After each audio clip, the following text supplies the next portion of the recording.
Hello guys! For today's video, gagawa po tayo ng leche flan.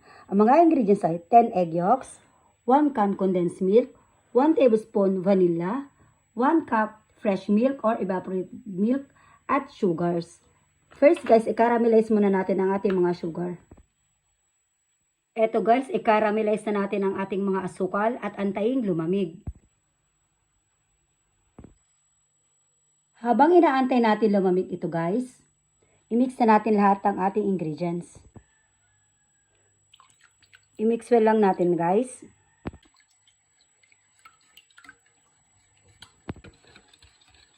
Pag na-mix well na guys, salain natin para maiwasan na may buo-buo. Ang pagsala guys, para rin maging smooth ang ating mga leche flan. At eto nga guys, malamig na ang ating mga caramelized sugar.